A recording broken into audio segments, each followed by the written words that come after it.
Every February, people in Canada are invited to participate in the Black History Month festivities and events that honor the legacy of Black Canadians and their communities. This year, 2022, the theme for Black History Month is February and Forever, celebrating Black history today and every day. Joining us to discuss this is Loretta Beals. It's good to see you, Loretta. Good to see you as well. Thank you for having me.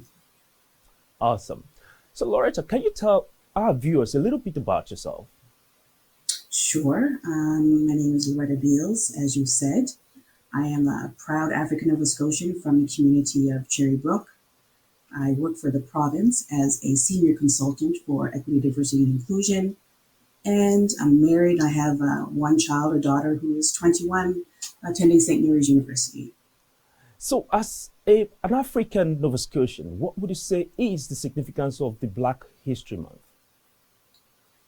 For me, as an African Nova Scotian, Black History Month, I like to say for me is like pride, proof, and preservation. And I say proof because I feel like for a very, very long time, the Black community here in Nova Scotia has not had very much positivity around it. A lot of negative things have been said about the community, of course, and the people in the community, Black people. So for me, Black History Month is about being able to show the community, show Nova Scotia, and show Canada really, and the world that Black people have contributed to this city and to this country and to this world in many, many ways. And it's now time, and the Black History Month allows us to pay attention to that, to acknowledge it, to celebrate it, and to realize that the communities here are growing and prospering because we are taking time to preserve our Black culture. And I think that the majority of Nova Scotians need to pay attention to that. And Black history allows us to celebrate it, to acknowledge all those accomplishments that we have and have contributed to the world, really. Absolutely. So the African immigrant population, as you can see, it's growing quite, rapidly here in Nova Scotia. Yes. For a lot of them, they can't quite catch up with what this history is all about. And so there's so much of learning here, and there's so much to be impacted, as you can see, a lot to share, actually. So what would it be the advice for these demographic Africans who came in from the other continent of Africa? How should they key into the celebration and understanding the importance of it? I think what's really important for our African brothers and sisters that are coming here to Nova Scotia to understand is that the communities here, I'm going to use the word Indigenous, only in this context to talk about the Indigenous Black communities that are here, because we have been here for 400 years. And I think the Africans that are coming here to live really need to hone in on the history of the migration of Blacks. Yes, we have all come from the continent of Africa, but the migration of Blacks that have come to Nova Scotia is something that I think the African community, the African community really needs to learn about, knowing how we got here, why we were here, where we were settled, and why we were settled where we were settled. There's so much history, and I think people forget that about the Black communities here. Is that 400 years we have fought, and we have lived, and we have prayed, and we are still here. And I think that is something the African community needs to really, really pay attention to and understand.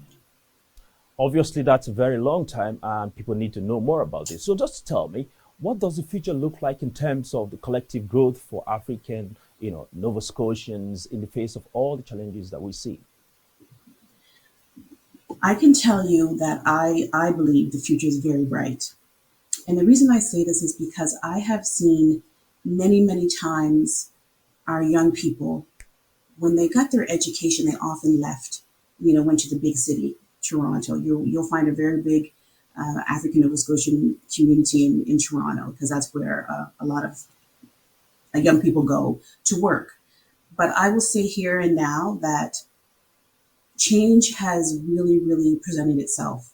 We are now in politics, We're holding high positions, senior positions within our government at every level.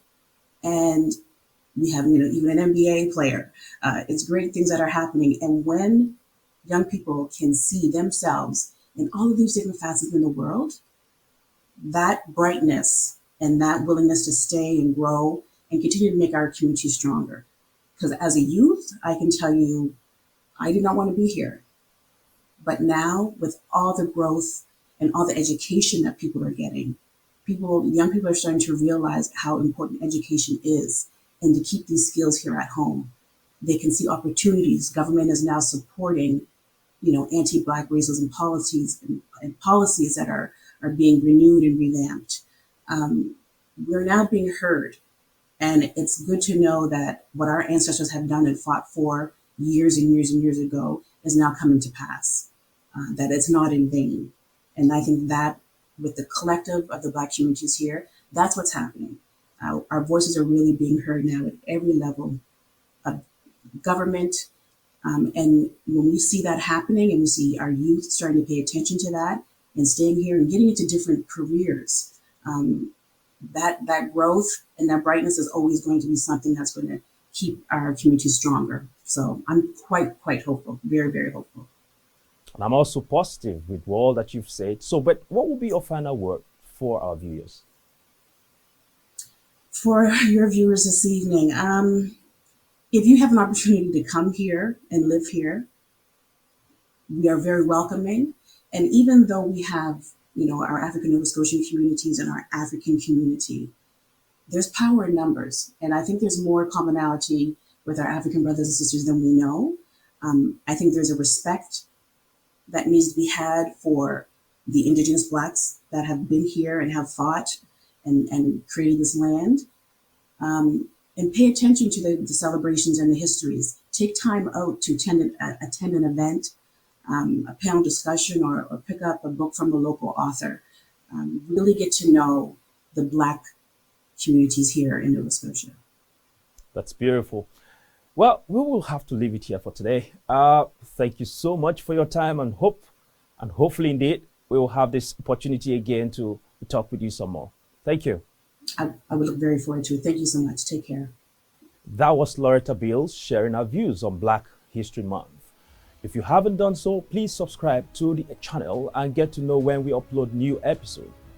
You can email us at communityupdateNS@gmail.com. Thank you so much for watching. I am Promise Okoy, and I'll be back with more updates.